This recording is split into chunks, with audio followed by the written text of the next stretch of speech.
বগুড়া এলাকায় নাকি সন্তান মাকে জবাই কইরা ফ্রিজের মধ্যে রাইখা, এইগুলি দেখেন নাই, খবর নাই। অথচ ছেলেটা এত সুন্দর চেহারাওয়ালা সন্তান, প্রথমে স্বীকার করে নাই, পুলিশ ধইরা, র্যাব ধইরা, সিসি ক্যামেরা দেখা এরপরে স্বীকার করছে, হ্যাঁ আমি আম্মারে মারছি। কে মারছো? আমি একটা মেয়ের সাথে প্রেম করি, তার মন রক্ষার জন্য টাকা লাগবে, আম্মাকে টাকা চাইছি, দেয় নাই। আম্মা যান তরকারি করতেছিল, পিছন থেকে আইসা আমি দইরা মাইরেই ফালাইছি, মাইরা ফ্রিজের মধ্যে ডিপ ফ্রিজে রাখছি। আবার হাতে কুড়াল নিয়া স্টিলের আলমারি ইচ্ছা রকম ভাঙছি, বুঝাইছি ডাকাত আসছে ঘরে, আলমারিও ভাঙছে, আম্মারেও মারছে। ও এগুলি কইরা টেলিফোন করছে বাবারে, আম্মারে দেখি না আইও। এবার বুঝনি, যেই মাইয়ার লইগে এত কিছু করলো ওই মাইয়া ভাইবে, কথা কয় না, ওর ফাঁসি হইব না? ও যুবক, একবারও কি ভাবছো তুই যার জন্য কাঁদো সে তোর জন্য কাঁদে না? এই জন্য আমি মাঝে মাঝে বলি, তুমি যাকে ভালোবাসো লেখা রাখ। এই আমি শুরুতে বলছি আমি বোকা, কিন্তু দুই একটা কথা বলি, লেখা রাখিস, কাজে লাগবে। তুমি যাকে ভালোবাসো সে তোমার বন্ধু না, লেখা রাখিস আজীবন। ঘরের মধ্যে লেখা রাখবি বড় কইরা, তুমি যাকে ভালোবাসো সে তোমার বন্ধু না, তোমাকে যে ভালোবাসে সে তোমার বন্ধু। তুই তো বয়া রইছ মাইয়া কোরআন লইয়া কসম খাইছে, মাইয়া কোরআন লইয়া শপথ করছে আমার জীবন। আমি বললাম মাইয়া কয় নাম্বার সিরিয়াল? হুজুর এটা কেমনে কই? আমি কই তুই যত নাম্বারের সিরিয়ালে আছো মাইয়া ওই নাম্বারের সিরিয়ালে আছে। তুই 3 মাইয়ারে ধাক্কা মাইরা 4র্থ মাইয়ার সাথে আসো, ওই মাইয়াও 3টা ফোলারে ধাক্কা দিয়া 4র্থ তোর সাথে কসম খাইছে তোর টাকা খাওয়ার জন্য। কিন্তু লাভ হইল কি? একটু যদি চিন্তা করতি একজনের মাইরা আমি আর একজনের সাথে থাকবো, কই জীবনটা তো ধ্বংস।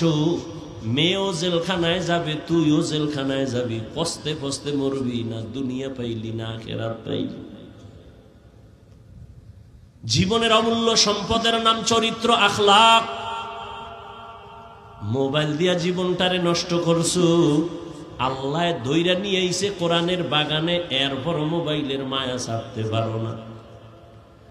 ওর এখানে বৈশা যদি একটু চিন্তা করতি কলিজার যুবক বাবা, আল্লাহ তুমি এখানে বসাইছো, একটুনি চোখের পানি নিয়ে গুনামুক্ত হইয়া আমি বাসায় যাইতে পারি, চিন্তা যদি করতি পকেট থেকে আর মোবাইলটা উঠাইতি না।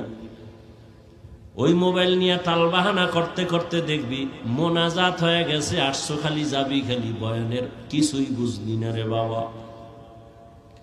এটা কোন থানা? পেকুয়া থানার পুলিশ আইসা একটা আসামি ধইরা নিয়ে থানায় এমন ভাবে বেতের বাড়ি মারলো, কিন্তু চিৎকার দেয় চোখে বানি নাই। বুঝো বাবা, আল্লাহ মানুষকে জ্ঞান দিছে ভালো মন্দ বুঝার, কুত্তাকে দেয় নাই, একটু বুঝো। পেকুয়া থানায় আসামি নিয়ে বেতের বাড়ি দেয়, কাঁদে না, শুধু চিল্লায়, কিন্তু চোখে বানি নাই। আর আল্লাহর খাস বান্দারা বয়ান যখন করে, ময়দানে 200 হাত দূরে বয়া যুবক কান্না করে। একটু বিবেকটারে জিজ্ঞাসা কর, ওই যুবকের মারলো কে? বিবেকটাকে জিজ্ঞাসা কর। থানায় আসামি বেত দিয়া পিডায়, কাঁদে না, কিন্তু অজের প্যান্ডেলে মানুষ কেন কাঁদে? ওরে মারলো কে? ওর চোখের পানি অনবরত পড়তেছে। এর নাম কফাল। 13 বছর নবীকে দেইখা কালেমা পড়ে না, আর 27 বছরের যুবক আমার নবীরে জবাই করতে গিয়া তরবারি ফালায় কালেমা পড়ে। এর নাম কফাল। ওয়াজে আইসা কত মানুষ হাসি তামসা করে, নিজেও কাঁদে না, অন্যে কাঁদে, তাও পছন্দ করে না। আর একদল কান্না কইরা মা মা বয়া কানে, আর কান্না করে আর বলে আল্লাহ তুমি আমারে মাফ করে দাও। মনে হয় যেন এই ময়দানে আমার মতো গুনাহগার কেউ নাই। দুনিয়ার আমার মা বাবা ভাই বোন কেউ জানেন আমি কত বড় খারাপ, কিন্তু আল্লাহ তুমি জানো আমার খারাপ অন্যায় খবরগুলো যদি মা টের পাইতো, কোনোদিন মা আমাকে আর দোয়া করতো না। আমার অন্যায়ের খবর যদি আমার সন্তান জানে, কোনোদিন আব্বু বলে ডাকবে না। কিন্তু আমার আল্লাহ কত দয়ার মালিক, এই হাতের দ্বারা কত গুনাহ করছি, চোখের দ্বারা কত গুনাহ করলাম, জবানের দ্বারা কত গুনাহ করলাম, আল্লাহ সব দেখছেন আর জানছেন। তারপরেও কোনোদিন রাগ করিয়া পানি বন্ধ করেন নাই। এই ঘুমের ঘরে কত মানুষ মরিয়া যায় না, যায় না? তুই মরবি না? যুবক কথা ক, মরবি? যদি এই চিন্তাটা করতি, তাহলে ঘুমের মধ্যে গানের তার কানের মধ্যে লাগাইয়া ঘুমাইতে পারতি না। যদি ভাবতি ঘুমের মধ্যে যদি আজরাইল এসে হাজির হয়ে দেখে আমার কানের মধ্যে গানের তার লাগানো, আমি তো মুসলমান, আমি আল্লাহর আদালতে কি জবাব দিব? এত বয়ান, এত বয়ান, এত বয়ান, তাবলিগওয়ালাদের বয়ান, পীর মাশায়েখের বয়ান, ওলামায়ে কেরামের বয়ান, জুমার খতিবের বয়ান, এরপরেও কেন মসজিদ খালি, নামাজে মুসল্লি নাই? জুমার নামাজে মসজিদ ভরা, রাস্তা ভরা। এরা কোথার থেকে আসলো হঠাৎ?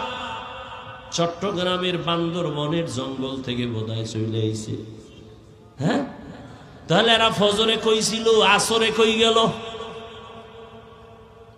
জুমার সময় ভরপুর, জায়গা নাই, কমিটি বলে টাকা দাও, মসজিদ বাড়ানো লাগবে। অথচ এরা ফজরেও নাই, আসরেও নাই। আবার জুমায় আইসাও কপাল খারাপ, পুরা নামাজ পড়ে নাই। ইমাম বা খতিব সাহেব 2 রাকাত ফরজের সালাম ফিরানো মাত্র এমন জোরে দৌড় দিছে, বাসায় গিয়া দেখে আরেকজনের জুতা নিয়ে হাজির। ধরা খাইলে কয় টেস্ট করলাম, ডোন্ট মাইন্ড। অথচ সমস্ত মুফতিয়ানে কেরাম একমত, খতিব বা ইমাম সাহেবের জুমার 2 রাকাত সালামের পরে 4 রাকাত নামাজ আছে সুন্নত, না পড়লে কবিরা গুনাহ হবে। যারা শুধু সালাম ফিরাইয়া ঘরে যাও, তুমি 2 রাকাতের সওয়াব আর 4 রাকাত না পড়ার কবিরা গুনাহ কাঁধে নিয়ে বাসায় যাও। কারণটা কি? 5 বেলার নামাজ না পড়ার অভিশাপ। মকুন সুসুতি নামাজে পাঞ্জগানা ফাওয়াইলুল লিল মুসাল্লিনাল্লাযিনা মুমিনারা ইনামাজ ইমদাদ দা ইস্তাঈনু আয়াতে কুরআন আয়াতে কদ আফলাহারা ইয়াদকুন গৌর কুন্দর মানি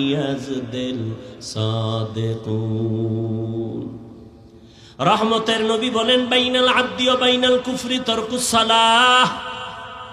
কাফের আর মুমিনের মধ্যে ব্যবধান হলো নামাজ। বেঈমানেরা নামাজ পড়ে না, মুমিনেরা নামাজ ছাড়ে না। ও মুমিন, তুমি নামাজ কেন পড়ো না? ও যুবক, এখানে যারা বসা আছো, তুমিও যে আল্লাহর গোলাম, আমিও সেই আল্লাহর গোলাম। তোমার আল্লাহ আমার আল্লাহ এক না 2? সত্য কথা মানো না মানো, স্বীকার করিও রে বাবা।